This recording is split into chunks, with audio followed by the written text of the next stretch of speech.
Muito bem, pastor. Então, segundo o senhor falou do nascimento dos seus filhos, da intervenção de Deus, do nascimento do Daniel, né? Que foi exatamente no ano, em junho de 62, o nascimento do Daniel. Viu? Foi em junho de 62. E aí o senhor, na época, estava como supervisor, presbítero, supervisor da congregação do Batista, né? Tendo ali alguns trabalhos em volta do Batista. São Raimundo. O senhor, em 63, é convidado para ser pastor em Sobral, e o senhor não vai, mas finalmente, em dezembro de 1965, o senhor é chamado em Fortaleza, pelo pastor presidente, pastor Emiliano Ferreira da Costa, com quem o senhor desenvolveu realmente uma grande amizade, né? Um grande companheiro, né? Seu presidente da convenção. E aí ele lhe chama para o senhor ir abrir o trabalho e plantar a primeira igreja da Assembleia de Deus na cidade do Ipu. Isso foi em dezembro de 65. Fale, a partir deste momento, a sua palavra com o presidente, o que ele lhe disse e o que aconteceu na sequência, o senhor vindo para o Ipu. Quando ele me chamou para ir para Sobral, que eu disse a ele que não tinha condição, porque Sobral era a segunda cidade do Ceará, ele disse: tá bem, irmão segundo, pois volte, vá cuidar do trabalho de Deus lá onde você está, e quando se abrir uma porta, eu lhe chamo para você trabalhar. Aí foi a chamada foi para o Ipu. Aí eu não tive mais condição de dizer que não, aceitei. Aí, evangelista autorizado para o Ipu. E eu comecei o trabalho. Uma cidade muito inimiga do evangelho. O senhor chegou em dia 3 de janeiro de 66, com mudança no Ipu. Sim, senhor. Aí eu vim para o Ipu. Só não fiz apanhar, mas a afronta, a começar do colégio onde meus filhos estudavam, a professora disse que, bateu no peito, disse: aqui é o Ipu. E eu disse: o que a senhora quer dizer? Ainda tivemos uma discussão muito calorosa, viu? Muito de... Se fosse 2 cabas machos, ia logo no bufete, não sabe? Ela disse: aqui é o Ipu. Eu disse: o que a senhora quer dizer com isso? Aqui é o Ipu. O Ipu é uma terra do Brasil ou é um pedaço do inferno? A diretora estava em pé assim e disse assim, porque ela tinha dito que no Ipu não tinha crente, tinha uns vagabundos. Eu tirei meus documentos, botei em cima da mesa, minha carteira profissional, que eu trabalhava no Rio de Janeiro, né? E tirei meus documentos, botei em cima disso. Eu sou vagabundo? A senhora prova que eu sou vagabundo? Aí, nesse ponto, a diretora lá do colégio levantou-se e disse, ela chamava-se Gonçalinha, uma bichona branca, forte. Disse: você... Aqui... Ela tinha dito que aqui no Ipu não tinha crente, tinha uns vagabundos. Eu botei o documento e disse: a senhora vai provar se eu sou vagabundo. Eu sou um cidadão brasileiro e sou filho dessa terra. Para consolidar tudo, para dar certo tudo, eu sou filho daqui do município do Ipu. Nasci e me criei aqui. Então o Ipu é minha terra. O Ipu é... Como a senhora bate no peito e diz: aqui é Ipu, o que a senhora quer dizer com isso? Aqui é Ipu? Ipu é do Brasil, ou é um pedaço do inferno? Aí a diretora levantou-se, estava em pé assim. Disse: Gonçalinha, o que é isso? Eu disse: senhora, essa moça é uma professora, mas ela fala precipitadamente. Ela não me conhece. Diz aqui: eu não sou vagabundo, eu sou um cidadão brasileiro. Pastor Segundo, além desse detalhe aí na escola, onde o senhor foi exatamente defender a sua fé, a nossa fé, porque realmente eles, nessa época eles queriam obrigar os seus filhos a rezarem, né? A fazer a prática religiosa católica, né? Era. Mas o senhor também teve lá uns embates muito pesados com o padre do Ipu, pastor. Fale aí. Ainda fui 2 vezes na casa do padre para nós discutir e, se fosse necessário, sair no tabefe, viu? O padre Moraes era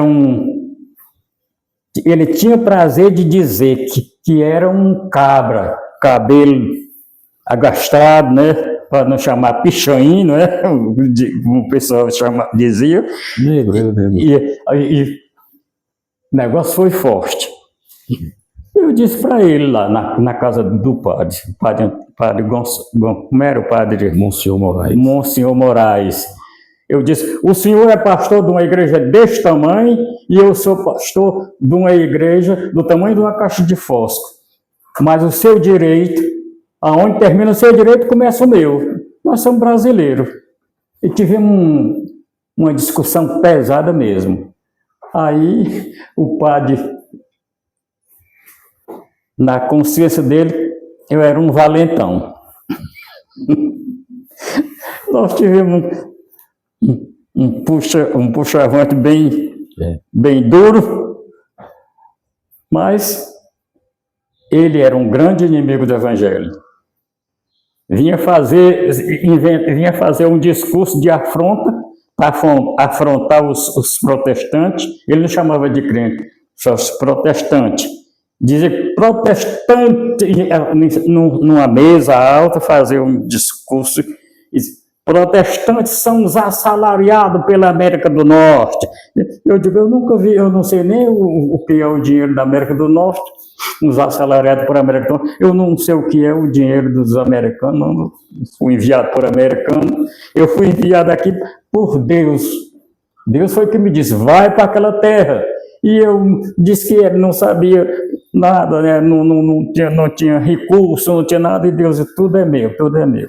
A sabedoria é minha, o recurso é meu, eu dou a quem quero. Pronto. Além dele dizer que os protestantes eram salário da América, o que ele dizia mais na afronta dele? Isso em frente à sua casa, a casa pastoral, ali no Alto 14, no Ipu.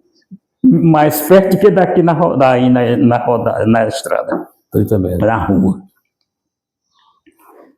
Eu sei que ele afrontava e no fim ele dizia tudo. E os protestantes: viva Nossa Senhora!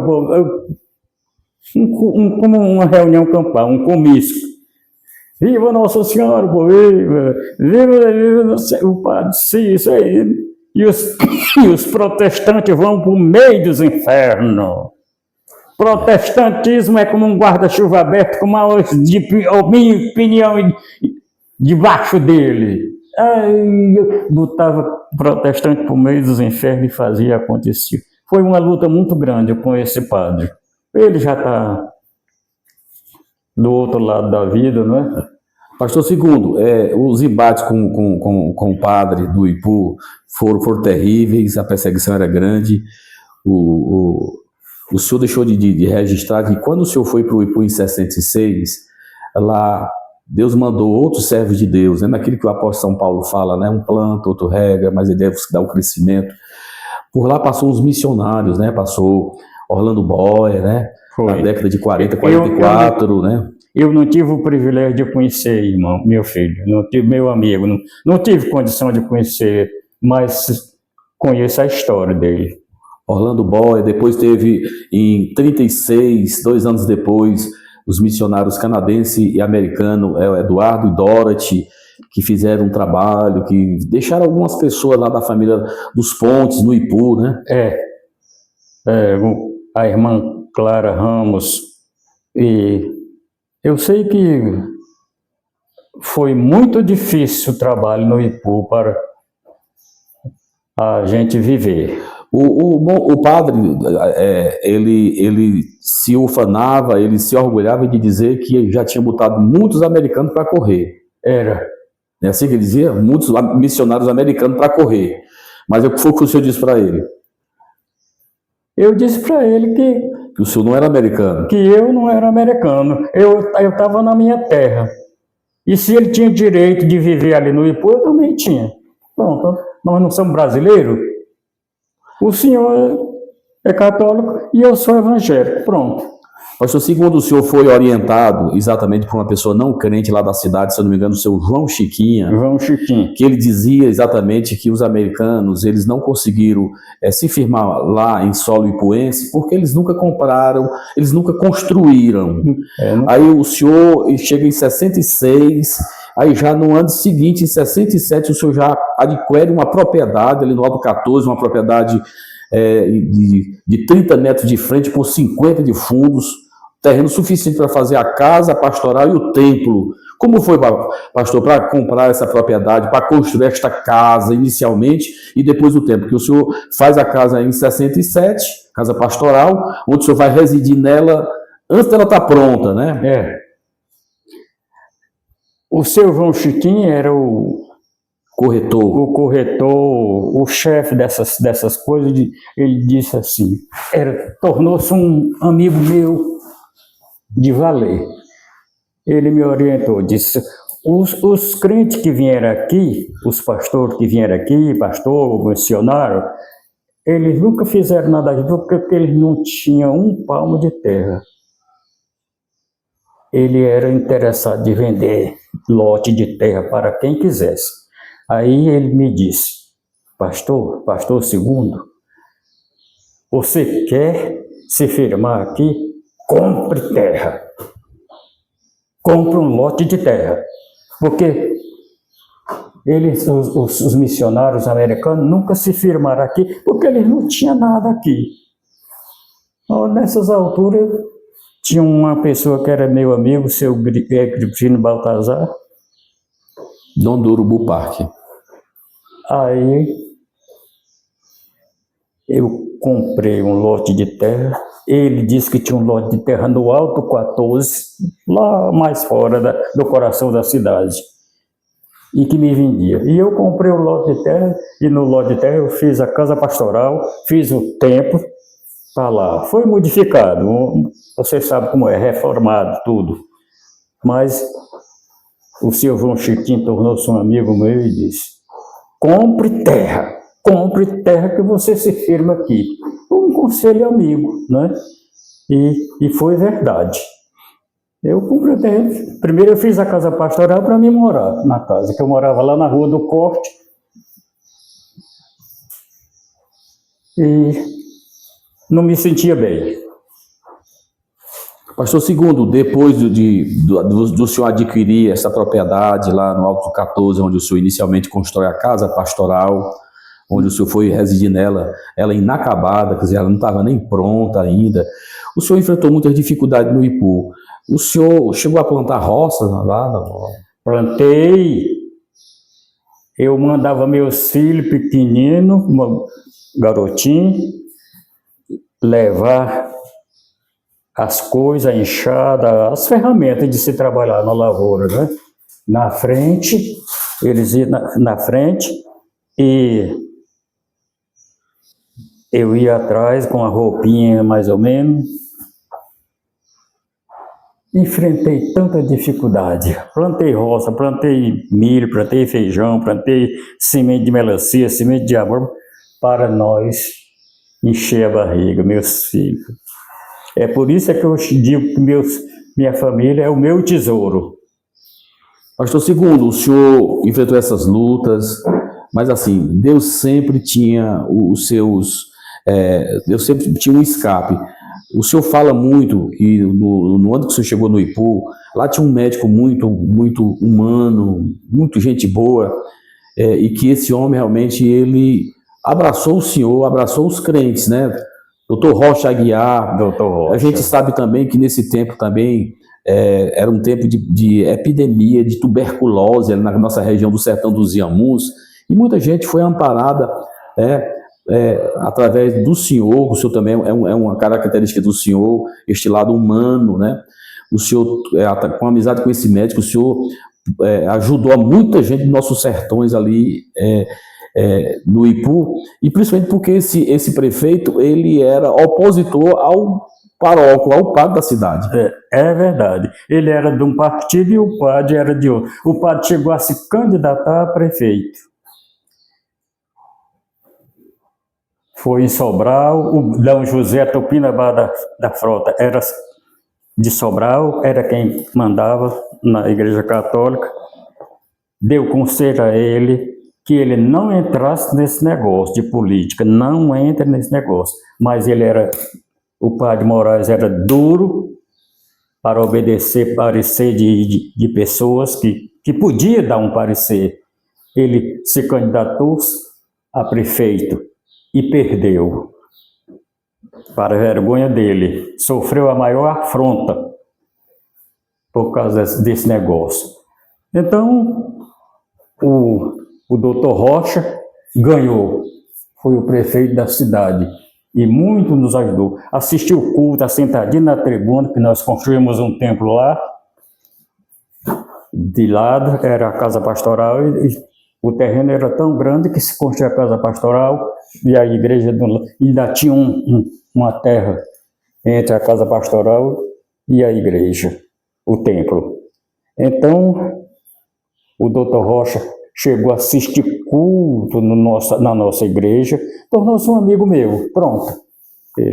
Ele era político e eu era crente. Pastor Segundo, na construção do templo do Ipu, que seria inaugurado em setembro, 29 de setembro de 68, foi um tempo também importante, porque nesse tempo, além das suas lutas, esse tempo o senhor tinha no seu guarda-roupa, você só tinha uma camisa, né? Chegou um tempo que eu fiquei com uma camisa, uma só camisa, e minha esposa lavava assim nas mãos, assim, com muito zelo, com muito cuidado, porque se espocasse, pronto. Só era uma camisa mesmo que eu tinha. Foi um tempo difícil, mas em todo este tempo, tinha um canavial, quando eu morava lá na Rua do Coste, assim fora da cidade. Indo bonito. Eu ia para lá, e dobrava, eu entrava assim umas 10 braças dentro do canavial, cana alta, bem crescida, eu entrava e dobrava os meus joelhos e pedia a Deus que me desse graça, que me desse companheiro, que salvasse almas. Era um pedido de coração. O de joelho não chegava, eu botava o rosto na paia da cana, chama-se o rosto no chão, e pedia ao Senhor.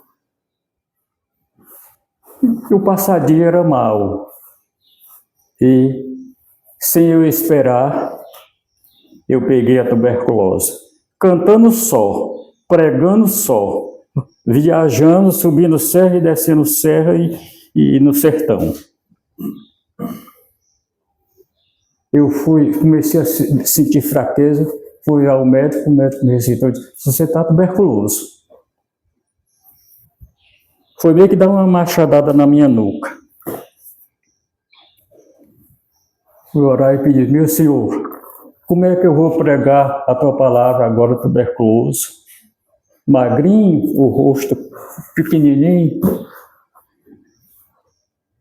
O médico meteu aqui a injeção aqui, fazer o teste. Aí no outro dia, disse: se amanhecer com uma ferroada de um maribondo no seu braço, você está tuberculoso. Então, parei, chegou, você está tuberculoso. Aí eu voltei e o único meio era chorar nos pés do Senhor e perguntar a Ele: Senhor, como é que eu vou pregar a tua palavra agora? Aonde está aquela profecia que o Senhor me mandou para esta terra, que tinha uma grande obra para fazer, e o meu primeiro campo de trabalho, porque eu cooperava no trabalho com o pastor de Sobral, com o pastor de Crateús, eu ficava bem no meio da distância. Aí,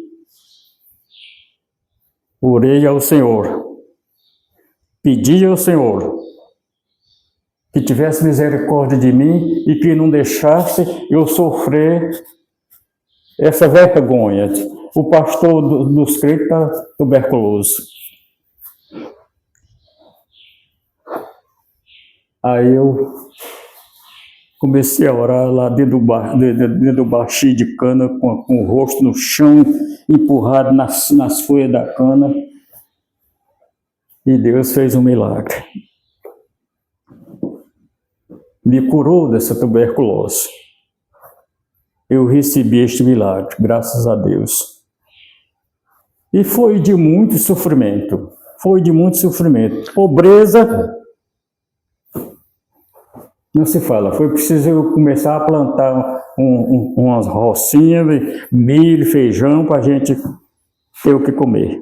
Pastor Segundo, no meio de todas essas lágrimas, de todo esse sofrimento, como foi que o senhor conseguiu construir uma casa e um templo? A gente sabe que Deus ainda mandou para lhe ajudar, vir de Fortaleza, a irmã Antônia Moraes, é uma aposentada da Receita Federal, que muito lhe ajudou.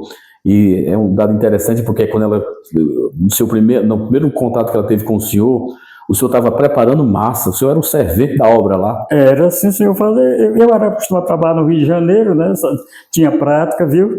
E a irmã Antônia Moraes aí de Fortaleza chegou e morava, era meio de alto a baixo, assim, e ela viu lá dentro, cadê o pastor? Cadê o pastor? Cadê o pastor? Aí eu estava lá dentro do barreiro, só com uma pitoroca, uma calcinha curta aqui no joelho, amassando massa e fazendo massa e preparando ela. E disseram, estou ele lá. Vixe! E aquele João de Barro? Pastor Segundo, em setembro o senhor inaugurou esse templo, os registros, foi uma festa muito bonita, porque foi um dia especial que o senhor fez um trabalho durante todo o dia, teve batismo em águas, teve um trabalho evangelístico na mesma praça lá onde o Orlando Boia foi apedrejado, o senhor organizou a igreja, levou uma banda de música, tinha muitos pastores, os seus pastores estavam presentes nesse dia, nesse domingo festivo no Ipu. Foi uma festa muito bonita, né? Foi, sim senhor, foi uma grande festa. E cada dia o padre Moraes diminuía as perseguições, porque ele viu que não tinha futuro. Não tinha futuro. O que é importante é que ele deixou de perseguir, deixou de afrontar, deixou de praguejar os crentes. Ele não chamava crente, ele chamava os protestantes. Protestante ia para o meio dos infernos, viu? Ele dizia. E aí, com alto-falante aí, que naquele tempo era alto-falante, era radiadora, viu? Aí ele pregava aí, que se ouvia em toda a cidade. Nesse tempo a cidade era lá embaixo, não? Aí ele vinha, largou de mão, esmoreceu, né?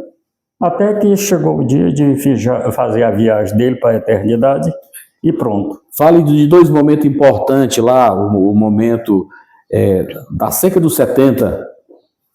Da seca dos 70, o senhor já tinha uma família, acho que talvez com 6 ou 7 filhos. O que é que o senhor fez? Qual foi a providência que Deus lhe deu na seca dos 70? Os Estados Unidos, nesse tempo, mandava ajuda. Era massa de trigo, era galão de óleo, era desses galão de 4 litros de óleo, viu? E mandava um arrozinho vermelhinho, que era bom, que era uma beleza para quem tinha fome. Então, vinha roupa também. Roupa, tudo, cobertor, tudo. Isso foi uma bênção de Deus. Deus começou a abrir as portas depois da prova. O senhor foi para o Araras, a ponta das águas. Foi o pastor que veio para o Arara. Não queria para lá. Zé Ramos. Aí já era dentro do município do Ipu, aí o Ipu tomou conta e já era uma congregação. Eu tinha ido dirigir um culto lá na Ipueira Cercada. E 17 almas aceitaram a Jesus. 17 pessoas aceitaram a Jesus. Inclusive o irmão Melquide, E outros chefes de família vieram com família, com tudo, e aí formou-se uma congregação, lá na Ponta das Águas. E Deus abriu as portas, e os americanos mandando essas coisas, a gente ajudava, eu repartia com os povos, era proibido vender. Fale daquele incidente, depois daquele culto de Santa Ceia, quando o senhor estava dentro daquela canoa, com a sua família, sua esposa, seus filhos todos, e muitos irmãos, porque era uma canoa de 2 remadores, né? Uma canoa grande. Era. Fale desse incidente, desse livramento que Deus nos deu. Era uma época de Natal. Eu fui para celebrar o Natal lá com os irmãos, na Ponta das Águas, que era a congregação. E quando terminou o culto, nós voltamos para vir embora, porque era uma bocadada de gente, né? E quando nós estava na força das águas, a canoa começou a entrar água. E haja pessoas tirando a água com vasilha, te jogando fora e a água entrando. Eu digo, vale-me Deus, nós vamos se acabar tudo aqui, morrer afogado tudo.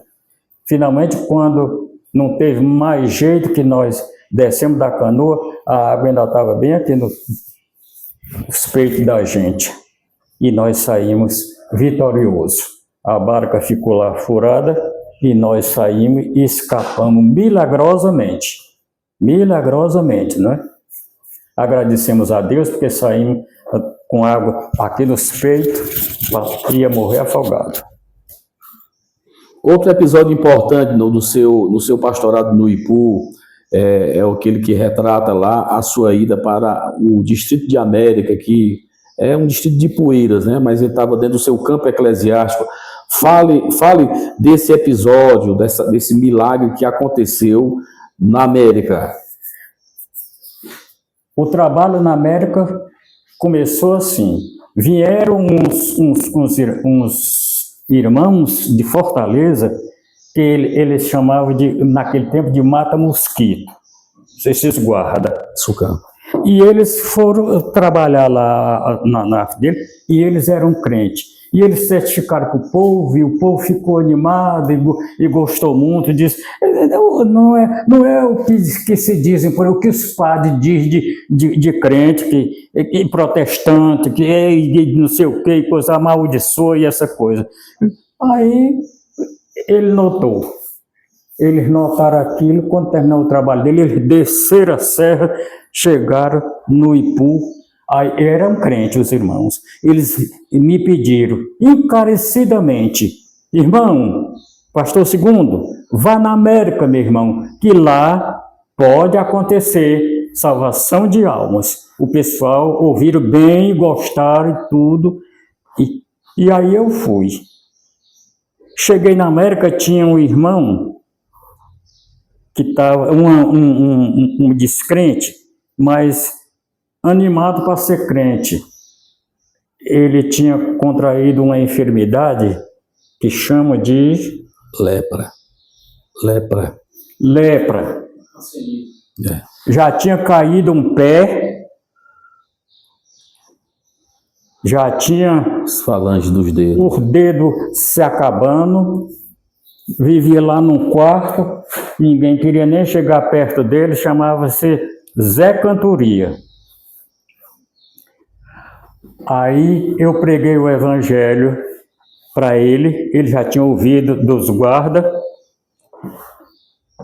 e ele disse que queria aceitar Jesus como Salvador.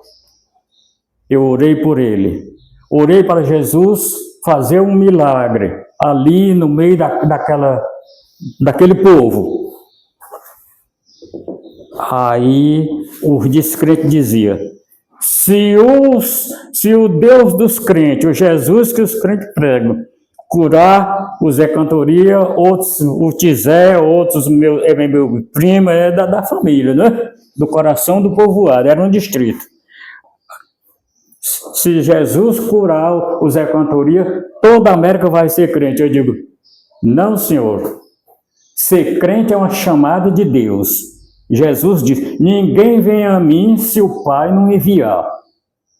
Então, o irmão Zé Cantoria aceitou Jesus, eu orei por ele e Deus fez um milagre para que hoje se veja uma igreja linda lá nesse povoado. América pertence ao Ipueiras. O município de Ipueiras. E fica perto da divisa do Ceará com o Piauí. Deus fez um milagre, curou o irmão, para a glória do nome do Senhor. E eu vi ele tirar as pontas de osso do dedo, via ponta de osso. As falanges. Fazia assim e saía. Eu vi com esses meus olhos. Deus é minha testemunha. Não há necessidade de pregar mentira, de contar mentira, não? Tirava as pontas de osso. Ficou com as mãozinhas, às vezes, só que nós chamamos a palma da mão, viu?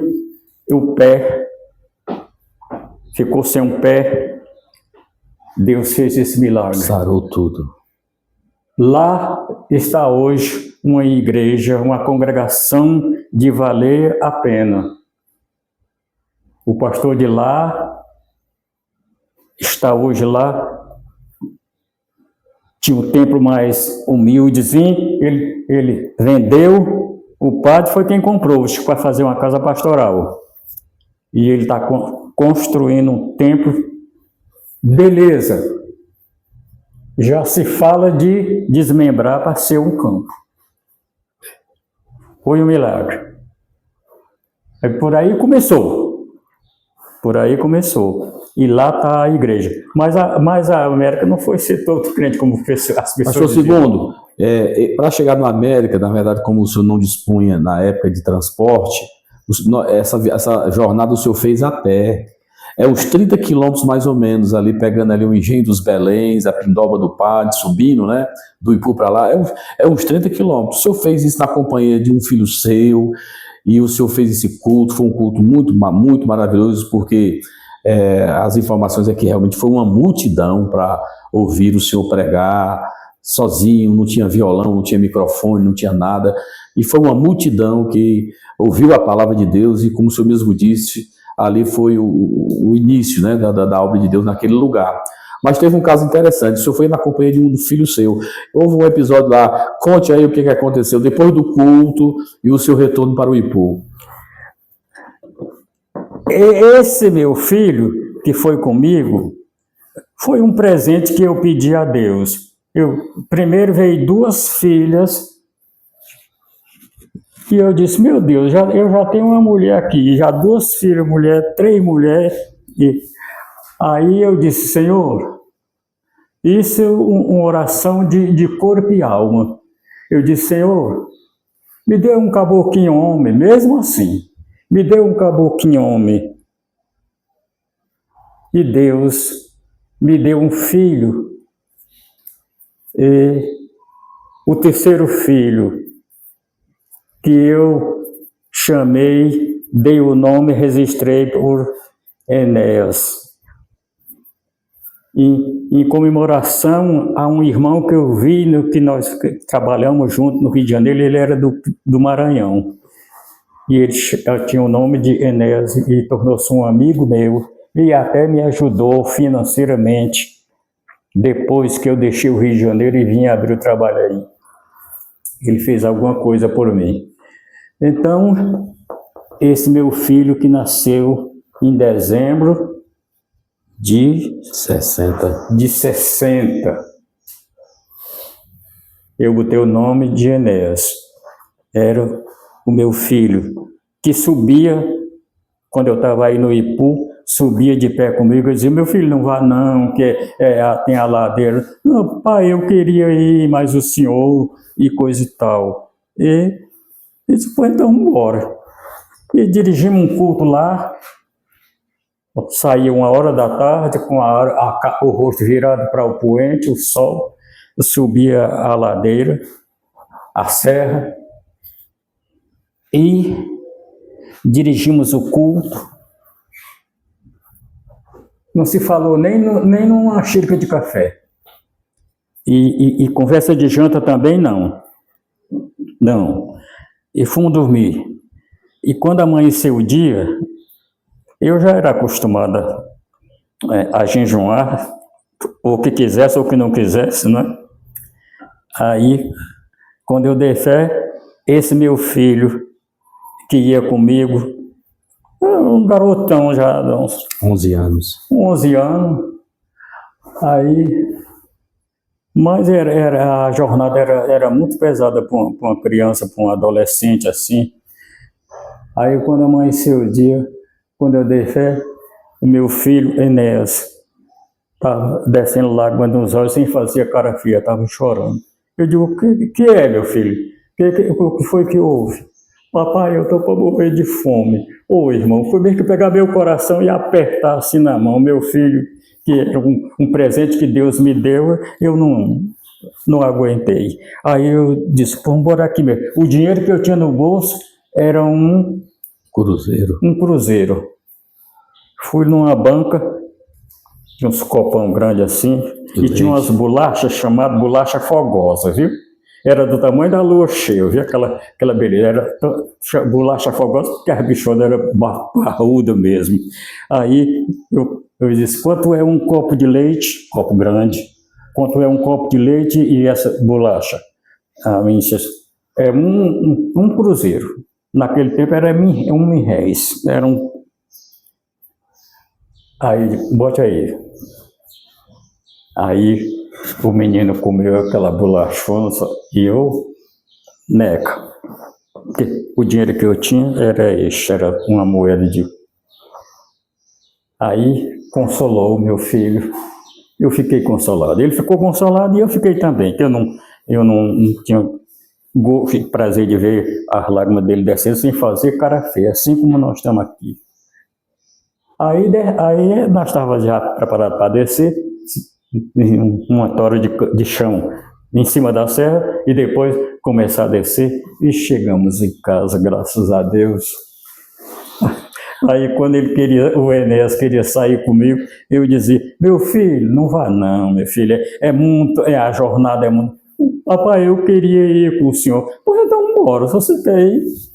Pastor Segundo, o tempo do Ipu, com certeza, realmente por ter sido o primeiro, né, o primeiro desafio na sua vida, no ministério, o senhor ainda ficou 10 anos no Ipu. O senhor ficou lá de janeiro de 66 a fevereiro de 76, 10 anos. Ao final desses 10 anos, Deus lhe deu a oportunidade, você foi lembrado mais uma vez pela convenção e recebeu um convite muito honroso de ser pastor daquela igreja onde o senhor serviu lá como diácono, como presbítero, ao lado dos seus pastores, Pedro Gomes Farias e José Freire de Alencar. Como foi a sua saída do Ipu? Como é que estava a realidade da igreja 10 anos depois? E aí a gente já entra no seu segundo campo, que é Crateús. Eu deixei o Ipu com um templo construído, uma casa pastoral, e a igreja já tinha 100 membros. Vamos falar de Crateús. 1976, fevereiro de 1976, você substitui o pastor José Freire de Alencar. Foi uma bênção. No Crateús, o trabalho era sempre assim, um negócio fechado, devagar. Com a minha chegada lá, o Espírito Santo foi na minha frente. E Deus fez milagre. Eu cheguei a realizar batismo de 101 candidatos em Crateús. Recebemos uns canadenses que fizeram um trabalho maravilhoso. Foi uma luta para esses missionários, esses enviados de Deus, que eram aquele pedaço de campo que foi desmembrado da América do Norte para formar um campo. Canadá. Vieram do Canadá e para trazer a palavra de Deus. E cadê? Não tinha lugar e a igreja cristã não quis receber eles e coisa e tal. Eu digo, venha para cá. A Assembleia de Deus recebe vocês. E foi um trabalho, parece que foi uns 5 dias, dirigindo o culto na praça. E muitas pessoas aceitaram a Jesus como Salvador. E o telão mostrando lá os missionários, mostrando o trabalho e eles pregando. E fizemos uma amizade, beleza. E as outras igrejas, a igreja cristã evangélica do pastor Lourenço, né? Pastor Segundo, o senhor teve, além desses trabalhos desses irmãos canadenses que fizeram um trabalho evangelístico maravilhoso em Crateús, teve também o trabalho da Cruzada Boas Novas, dirigida pelo pastor Elias Gonçalves Pinheiro. Exatamente. Que também foi um trabalho de 4 noites também, ali na Praça da Estação em Crateús. Foi lindo demais aquele trabalho. Foi maravilhoso. Deus abriu as portas mesmo e o trabalho em Crateús tomou uma forma completamente diferente do que era. Aquela coisinha ali e tal. Porque no interior era mais próspero, né? São Raimundo, Batista, os trabalhos no interior eram bem mais, né, grandes, né? Mas na sede era acanhado. Era acanhado. O templo, quando o senhor assumiu o pastorado lá, era um templo de 3 tesouras. Ou seja, era um templo de 15 metros, né? 7 por 15, era o tamanho do templo. O senhor teve que reformar esse templo, teve que arrumar para cabeça um monte de gente que aceitou a Jesus em Crateús? Tive que construir um templo grande, que o pessoal chamava até de Baleia Branca. O templo era lindo. Tem o retrato dele por aí. O templo foi reformado, quer dizer, houve a necessidade de a igreja cresceu. Desse seu tempo lá de pastorado, o senhor também fez alguns desmembramentos, porque uma das coisas que a gente observa muito bem, pastor Segundo, na sua vida, é expansão, é crescimento, muitas conversões, batismos em águas, formação de obreiros e discípulos, né? Então a gente vê muito essa questão lá em Crateús, quando o senhor era pastor durante esse tempo lá, houve desmembramentos, o senhor fez alguns desmembramentos do campo, né, dando autonomia para alguns lugares. Principalmente o São Raimundo, que era juntinho com o Batista, era dois grupos de gente.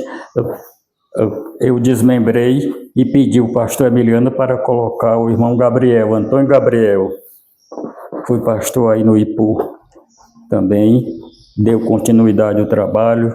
Deus abençoou maravilhoso. Teve o Monte Nebo. O irmão Raimundo Rosa, conhecido como Brasileiro. Ararendá. Raimundo Veloso. Sucesso, Crateús. Sucesso. Eu sei que... Teve Ibiapaba, Eduardo Araújo. Eu que ganhei aquelas almas para Jesus lá no São Raimundo, o trabalho cresceu e Jesus salvou muita gente. Só de lá eu apresentei para o ministério, para a convenção, 5 obreiros. Irmão Gerardo Moura, irmão Antônio Gabriel, o Cício Marques, o Eduardo, pastor Eduardo, e Manel Rodrigues, e Brasileiro. Raimundo Veloso, Brasileiro. Isso tudo era que eu ganhei para Jesus e fui apresentando. Tudo tinha chamado para a obra de Deus. O trabalho cresceu maravilhosamente. Eu cheguei a realizar batismo em Crateús de 101 candidatos. O trabalho cresceu. Muito bem.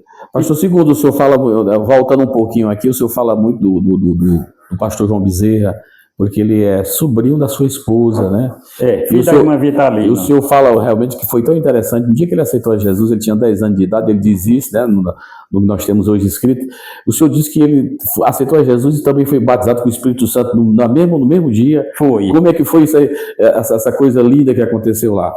Meu irmão, foi um verdadeiro Pentecoste. Um verdadeiro Pentecoste. O João Bezerra recebeu o batismo com o Espírito Santo e e falando línguas estranhas, queria por fim na força voar, subir para o céu, e a irmã Vitalina, mãe dele, que era uma santa serva de Deus, chegou a dizer assim, meu filhinho, fronteiramente tocar num fio elétrico, viu? Este menino fez mas foi uma coisa muito linda, tá aí ele. Chegou a ser presidente da nossa convenção, né? Chegou a ser pastor, presidente da nossa Muito bem, o senhor vai sair de Crateús, onde realmente foi um trabalho muito bonito, um trabalho maravilhoso, grandes festas, assim, houve os congressos, a igreja se estruturou com departamentos, ficou um trabalho muito bonito, mas chegou o tempo, depois de 10 anos, né, mais uma vez, 10 anos, nessa sua segunda igreja, e aí o senhor vai sair de Crateús e vai para uma região que o senhor não conhecia, vai para um lugar que o senhor não tinha, digamos assim, muito conhecimento, porque não foi uma área onde o senhor caminhou, né, lá atrás, no seu início de caminhada. Como foi a sua saída de Crateús em fevereiro de 76 para Itapipoca 1, né? Porque hoje nós temos duas, Itapipoca 1. Como é que foi, pastor Segundo, a sua saída de Crateús, a saudade que a gente sabe que ainda hoje o senhor é uma pessoa muito lembrada pelos irmãos de Crateús, né? Muitos filhos espirituais, inclusive o co-pastor de lá, há bem pouco tempo, né? Era um filho espiritual do senhor. Como é que foi sair de Crateús depois de 10 anos, aonde o senhor criou a sua família, aonde o senhor fez uma grande obra para o Senhor, está registrado isso, e o senhor foi para Itapipoca sem muito conhecimento do lugar? Tinha um presbítero lá, que foi um grande amigo meu, irmão Raimundo Machado, era o dono de uma empresa, que chamava Empresa Machado, empresa de ônibus de fazer rodar pela cidade, por rumo do sertão. Aí ele andou dizendo, o presbítero, que era considerado o meu co-pastor. Disse para alguém que o meu tempo tinha terminado. Eu estava com 10 anos. Irmão, isso para mim foi como que uma pancada na nuca. E a vida continuou e eu continuei. Itapipoca. Fevereiro de 76. Como foi lá? O seu trabalho, 14 meses lá em Itapipoca, foi pouco tempo, mas o senhor ainda fez alguns trabalhos importantes, batismo em águas, teve muitas conversões, e o senhor fez uma obra lá no patrimônio da igreja sede, né, no bairro Cruzeiro, né? O terreno da igreja era grande, foi adquirido, eu penso que foi por o pastor Baixo, Sebastião Mendes Pereira. Sim. Era um terreno grande e tinha... Tá lá. E o pessoal era cercado com... Cerca de arame, né? Aí foi passando o tempo e o pessoal começaram a atravessar, principalmente os crentes, atravessar o terreno da igreja para vir assistir o culto. Eu digo, isso não está certo. Isso não está certo. Meti a cara conjuntamente com os irmãos e cerquemos o terreno da igreja, um terreno grande. Plantei pé de coco, plantei mandioca, de mandioca mansa, batata, e foi assim, aquele tempinho, foi bem pouquinho, mas foi abençoado. E aí os crentes não gostaram de jeito nenhum porque eu fiz esse trabalho já. Você já pensou? Principalmente os que, para cortar caminho, para diminuir caminho, em vez de arrodear assim, passava por dentro do terreno da igreja. Eu digo, ora, mas você não está vendo. Aí eu plantei, foi coqueiro, plantei pé de manga, plantei tudo. Mas eu fiquei lá um ano e... 1 ano e 2 meses. 1 ano e 2 meses. Nesse trabalho, nesse seu tempo lá, pastor Segundo, em Itapipoca, o senhor tem um obreiro aí na nossa convenção, o pastor Wilson, né, o pastor de Santa Quitéria, que ele na época, era membro ou era já um auxiliar do trabalho, né? Auxiliava no pastor trabalho. Wilson, né, de Santa Quitéria, era obreiro. Muito bem, então de Itapipoca, o senhor vai agora para uma nova empreitada, um novo desafio. Aí, o senhor tem agora na sua frente, em abril de 87, o senhor vai agora para a sua terceira igreja, né? Que é exatamente Irauçuba. Fala aí de Irauçuba, como é que o senhor foi recebido lá? A gente sabe que os irmãos de Irauçuba também, eles têm um carinho muito grande pelo senhor.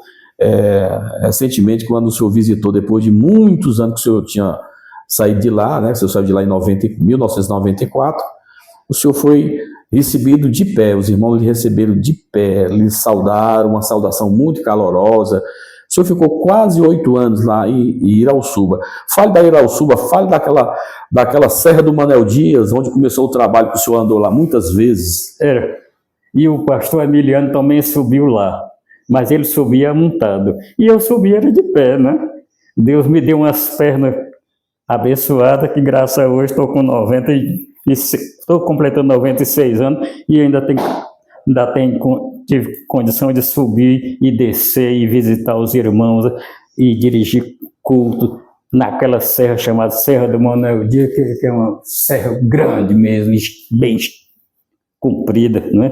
E a igreja em Irauçuba, para mim, foi uma santa igreja abençoada. Muitas almas aceitaram a Jesus. Eu fiz amizade com o prefeito, com os políticos. Eles iam assistir culto. Padre. O doutor, sim. O padre me adoeceu.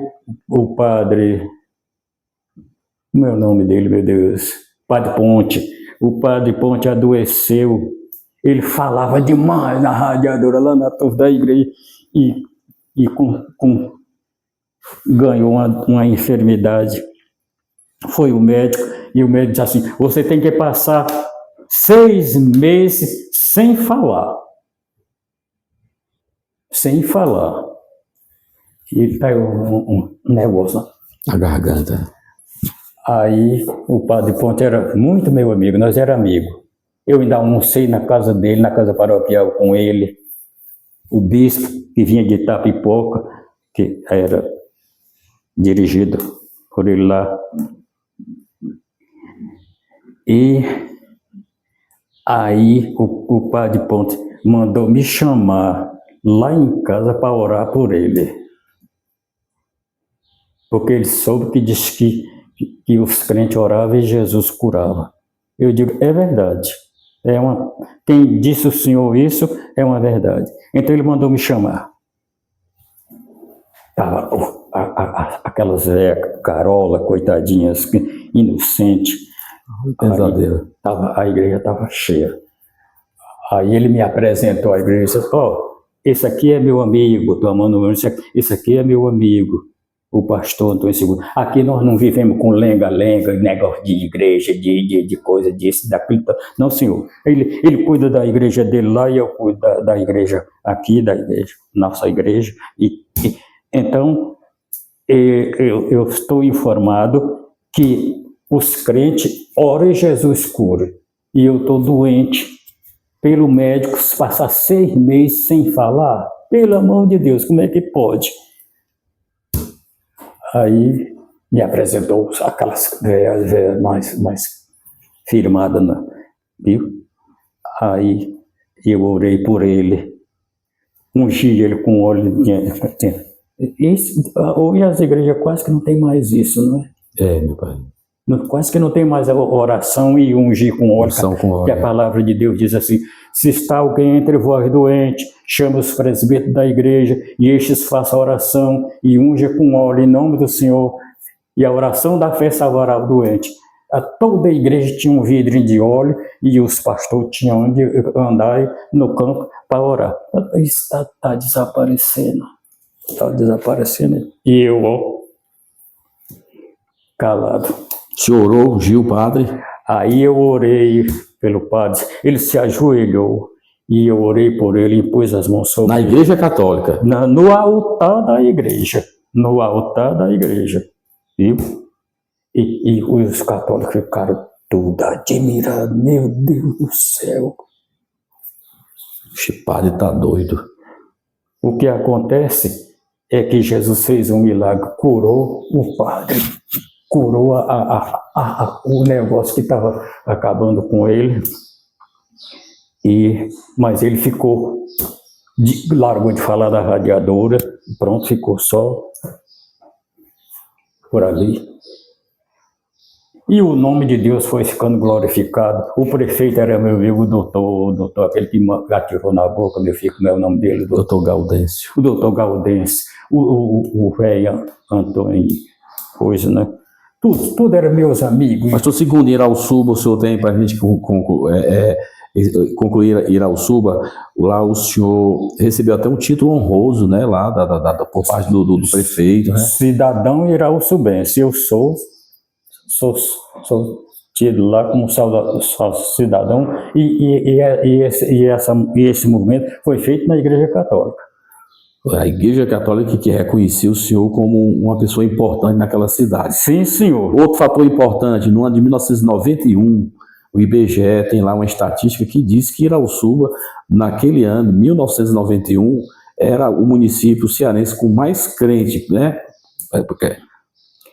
Eu cheguei a realizar batismo com 101 candidatos.